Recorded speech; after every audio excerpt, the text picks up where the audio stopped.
Good afternoon, happy Wednesday, welcome back to my channel. Today I want to talk about this label which I have only recently discovered, a New York Upper East Side based label, JMI Music. I don't know what the JMI stands for. I do know the label was founded by one J. Cohn and two other fellows. And since then they put out, in 2016, they put out quite an unusual array of recordings that sort of covers all these different bases. And it's great to see a New York label doing such interesting work. The record which most took my fancy was Antero Seert, Dear Bossa, but they also have, I think the latest record is by Norwegian guitarist Leif Lund. So on one hand we have a Norwegian jazz guitarist, on the other hand we have a southern blues guitarist, Doyle Bramhall II.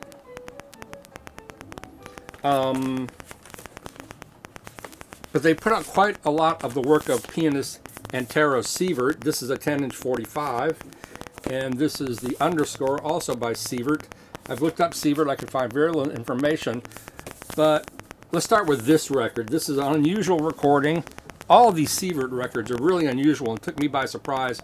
The underscore, nice shot of his hands. He's a pianist. On this record he plays Yamaha C7 piano, Fender Rhodes, Wurlitzer organ, and Washington wind chimes. There's also a violinist, a cellist, and a trombonist. And another interesting thing about this label, I think they think of themselves as an audiophile label, because every record that I've received so far comes in a very nice sleeve, as well as it has their own sleeve with their little logo on it, but also a really beautiful polyline sleeve. So in addition to the sleeves, which show they care, and the gatefolds of almost every record, like old 50s and 60s records, they also include the recording information. The Leif Lund album, for instance, was made 2022 at Reservoir Studios to a Studer 880 master recorder, an ATR Magnetics master half-inch tape, mastered by Scott Hull, and master disc. Every record includes that information. Everything is analog, cut to tape. The vinyl is cut from the tape, so it's a fully analog audiophile label, which I think is really cool. Back to the underscore. This is really sort of a chamber record. He's a really unusual, very, very hard to pin down pianist. He's not the standard jazz pianist, Seert. I mean, occasionally he will sound like Bill Evans or something. He really reminds me more often than anything not of Kenny Barron, and sort of the lithe muscularity, I guess would say, of his playing. And where his imagination goes, it's not bound to one thing. There are parts on this record that are very classically oriented. The strings, the cello, the trombone, the violin sort of come in and out, and everything is very fresh. I've never heard quite the way his mind works. So many pianists, jazz pianists, who were great pianists, you know right away they're jazz pianists, and their record sort of follows established forms in that way, and you usually judge it on, wow, he's a really brilliant soloist, or plays amazing chords, or great counterpoint. But this guy is not like that. Everything is sort of simple in a way and easy to comprehend, and it's just he's a very fresh musician. His other the 10-inch is also his, Antero Seert featuring Daru Jones, the great drummer Daru Jones. This also features the three players from this album: violinist Eugene Park, cellist Veronica Pirellis, and trombonist Jeffrey Miller. This is called Bob James. This is the expanded version of the track he just calls Bob James. Very catchy. Has all the recording information once again. At first I played this on 45, or rather it is a 45. I played it on 33 and it still worked. But the best of all of these records is the Seert record. This really knocked me out. It's really unusual. You see that old Underwood typewriter. you know, that's a relic of that's like looking at a Gutenberg printing press. That's what this underwood typewriter is. If you've ever seen one of these typewriters, or played with one, or tried to type on it, the keys go down about that far. I don't know how anybody typed on these things, but you see old movies and the women are wailing away. But there's Seert in the middle, the tall guy. And this record is so unusual. It's Afro-Cuban, it's Afro-Brazilian, it's funky. It parts some of the tunes, like Vagabundo reminds me of Esperanza reminds me of Wayne Shorter. Another tune reminds me of Stevie Wonder.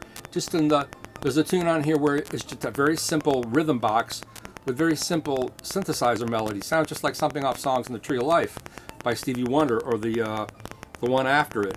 And Vagabundo has the way he sort of layers some of the instrumentation. Sounds like Wayne Shorter, Native Dancer, as well as the melodies on the record. This is such an unusual record. He plays a wide array of keyboards: Yamaha C7 piano, Fender Rhodes electric piano, Wurlitzer clavinet, Prophet 5 mini Moog, Roland RS 101 string synth. And that's unusual in music that is essentially Afro-Brazilian and Afro-Cuban, to hear such a wide array of synthesizers and electric pianos. Also interesting, this is not propelled by a drum set. There's no boom bap boom bap. Well, there's a similarity of that, but by and large the rhythms are all performed by percussionists, so that also gives it kind of a life feeling. There's also a flautist on this record. There's a lot of flute solos. There aren't a lot of flute solos in contemporary jazz, and contrasting that is this young man here in the green t-shirt. The flautist is the female. The young man in the green t-shirt plays something called an arpa lanera, which I think is some sort of South American harp. I know it's a harp. So you have all these different textures, and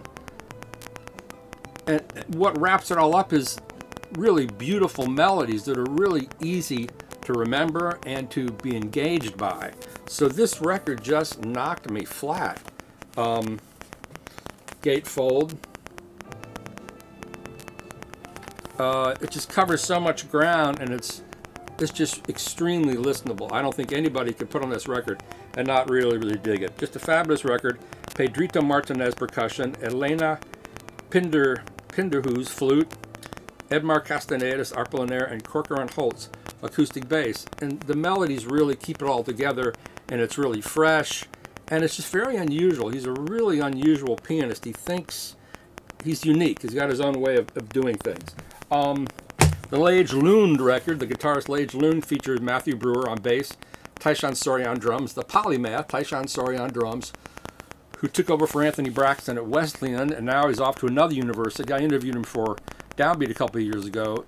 I mean, I had so much fact-checking to do because Taishan Sori has done so much. And this is not a typical jazz trio album. They closely hew to his compositions, where the melody is briefly stated, but the rhythm of the melodies are the same as the solo rhythms, and the way everything is kind of intermeshed. It's very complex and intricate, very Jewel-like. He's a brilliant guitarist, and it's sort of easy to get lost in the density of this music, but it's very beautiful in a way. But the rhythms are so they're just constantly moving forward, but it's not ding ding da ding ding da ding. It's nothing like that at all. It's the rhythm section kind of adhering to his very spidery, serpentine interplay. It's really unusual. It took me quite a few listens to like it, because it seemed almost too abstract at first. But he has a beautiful guitar tone. I used to see him at the 55 bar before it closed. And this is a very challenging but rewarding album. It's not that challenging, really. It's extremely engaging. You just have to kind of open yourself to it. Then on the other side of Guitar World, Doyle Bramhall II, who I knew from a DVD he did with Eric Clapton, where they went to the same exact studio where Robert Johnson recorded his album for Columbia, that famous record, and they recorded all day long. I think they played the songs from that record. So as the days going by, you see the light changing in this room where Robert Johnson recorded his original initial record. And Bramhall is just offering support to Clapton's leads. But he's made a bunch of records. Leif Lund's made about 10 records. This guy's made about 10 records and played support to all sorts of heavy guitar cats and blues cats. And this is a 12-inch 45. Side A, When the Music's Over by The Doors. Side B, I Don't Fuck Around. Now their version of, it's with DJ Harrison on bass and organ, and the great Daru Jones on drums, who really just keeps it all moving along with a real slapping sort of intention. I interviewed Bramhall once on the phone. He was a prick. What can I say? Some people don't want to do publicity. He probably was told he had to do it. I can't even remember who it was for, Billboard or something. Anyway, but this, it's definitely blues, but they open things up a lot. The drumming is very rhythmic and everything's very, very open-ended. And they do a great version of The Doors, When the Music's Over. It's just all very loose and expansive and flowing, but still definitely the blues.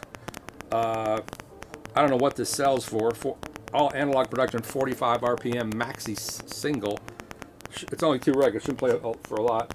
But anyway, JMI Records, JMI Recordings. They also put out an album by Amir Questlove Thompson under the name of Plum.